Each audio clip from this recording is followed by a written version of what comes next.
They call themselves the backbone of America. But these days, that backbone's cracking under debt, subsidies, and soybeans nobody eats. We've got farmers driving $500,000 tractors, cashing government checks, and still screaming that they're the victims. Meanwhile, small towns are emptying out, farm bankruptcies are climbing, and the only thing growing faster than corn is resentment. So how did America's most self-reliant workers become one of its most subsidized classes? And why are the loudest critics of big government completely dependent on it to survive? Let's talk about the great rural illusion, the farming empire built on bailouts. Here's the uncomfortable truth. The American farm economy isn't feeding the world. It's feeding China's livestock and Wall Street's shareholders. 60% of U.S. soy goes straight to animal feed or overseas markets. Meanwhile, taxpayers spend tens of billions a year just to keep farms alive that can't stand on their own. And when someone dares to ask why, the answer is usually, you hate farmers. No, people don't hate farmers. They hate hypocrisy. They hate watching the same politicians hand out bailout checks to billion-dollar agribusinesses while telling the rest of the country to pull themselves up by their bootstraps, because in reality, there's no bootstraps left. Just government strings attached to every acre of land from Iowa to Indiana. This is the story of how American farming stopped being the soul of the nation and became just another part of its broken economy. For decades, we've been sold this picture of the farmer as the salt of the earth, humble, hardworking, self-reliant.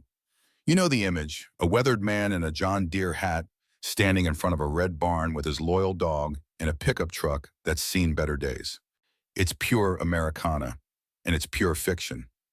Because that barn, it's probably owned by an agribusiness conglomerate. That pickup, financed with government subsidy money. And that independent farmer, he's working off a contract written by Cargill or Bayer, companies with more lobbyists in D.C. than most nations have diplomats. This isn't the little house on the prairie economy anymore. It's big soy on a federal payroll. The idea that farmers are the backbone of America made sense when they were feeding the country. Now most of them feed the global supply chain, producing industrial crops that end up in plastic, animal feed, or biofuel. That's not patriotism. That's logistics. But the myth still sells. Politicians love standing in cornfields talking about real Americans. They'll shake hands, smile for the cameras, and then pass another farm bill that quietly funnels billions to corporations while pretending to help the family farm. And the best part? Everyone claps. Because nobody wants to be the person who questions the backbone, even when it's clearly made of subsidies and debt. Let's drop the nostalgia for a second and look at what farming in America actually is.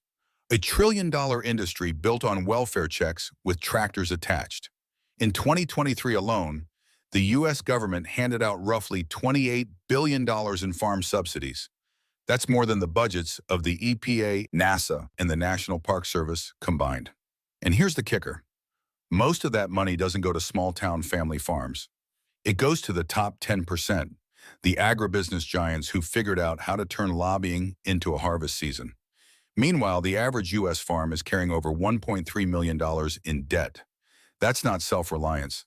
That's Wall Street with mud on its boots. And when the bills come due, the taxpayer picks up the tab every time. Then there's the export reality. Over 60% of America's soybeans go to China. Let me say that again for the anti-globalists in the back. You literally grow food for a communist country and call yourself America first. During the 2018 trade war, China slammed the door shut, soybean prices collapsed, and farmers panicked. So what did Washington do? It bailed them out to the tune of $28 billion in emergency payments. That's right. The same farmers who voted for a guy to drain the swamp got a golden life raft straight from it. And still they're angry. Angry at the government, angry at elites, angry at anyone who points out that farming isn't what it used to be. But here's the truth. The anger isn't about politics. It's about dependence. You can't call yourself the backbone of America when your entire livelihood depends on the government and China staying on good terms. That's not independence. That's codependence on a global scale. Somewhere along the way, farming stopped being about food and became about volume. America doesn't grow meals anymore. It grows inputs. Soy, corn, over and over again until the entire Midwest looks like a spreadsheet that someone forgot to format. 60% of all soy produced here ends up as animal feed, mostly for pigs and poultry overseas. Another 30% is sold to China, which means the America First Farm Belt is basically running Beijing's grocery list. And the rest? It gets melted into protein powder, fake meat, and whatever mystery ingredient keeps your gas station snacks from expiring before civilization collapses. Corn's not any better. Half of it doesn't even feed people. It feeds our cars through ethanol. The other half fattens livestock so that we can have dollar menu burgers that cost taxpayers triple their price in subsidies and environmental damage. This is what's called monoculture, planting one or two crops across millions of acres year after year. It's efficient until the soil dies, the pollinators vanish, and the groundwater turns into chemical soup. Then it's just profitable for everyone except the farmer. See, the system's a trap. Farmers are locked into contracts with seed and fertilizer giants who sell them the very chemicals needed to fix the damage caused by last year's chemicals. It's a perfect cycle, one that keeps corporations rich, farmers indebted, and the land exhausted. But mention that maybe, just maybe, turning the entire heartland into a pesticide factory is a bad idea. And suddenly you're a city elitist who hates America. No, my friend, we just hate watching America poison itself for export profit. Here's the part nobody in rural America wants to talk about. For all the speeches about self-reliance and hard work, the truth is rural America runs on welfare. The numbers don't lie. For every tax dollar rural counties send to Washington, they get back about $1.50 to $1.80 in federal spending. Meanwhile, most major metro areas get less than $1 back.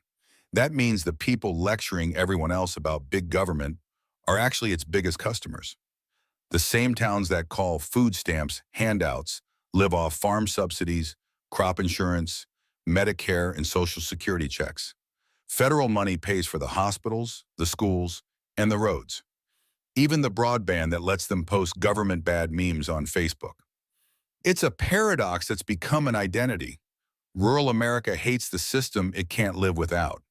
They'll vote for politicians who promise to slash spending right up until that spending keeps their farm from going under. Then it's, well, that's different. We earned ours, sure you did, by growing soy for export and collecting checks for not planting corn. This isn't rugged individualism. It's corporate socialism dressed in flannel. And look, this isn't about bashing small-town America. It's about pointing out that when a region depends this heavily on federal lifelines, it's not the moral high ground. It's an economic ICU. And the only thing keeping the patient alive is the taxpayer's ventilator. Here's the million-dollar question, or more accurately, the $28 billion question. What happens when the money runs out? What happens when China doesn't come back to the table, when trade deals shift, or when Congress finally realizes we've been paying farmers not to farm for 3 generations? Because that day's coming. The budget math doesn't lie, and neither does the debt clock. Right now, the farm economy is an illusion, a bubble made of subsidies, cheap credit, and political nostalgia. Pop any one of those, and the entire system buckles. If global buyers walk away, exports crash.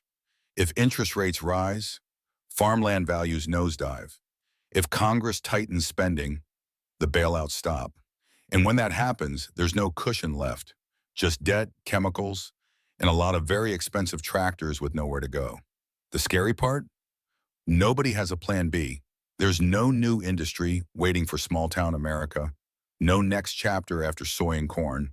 The same towns that worship self-reliance have spent decades building economies that can't survive a single season without a federal check. So when that safety net snaps, it won't just take down the farms, it'll take down the towns, the stores, the schools, the entire rural ecosystem. And then, for the first time in a long time, America will find out what food insecurity really means.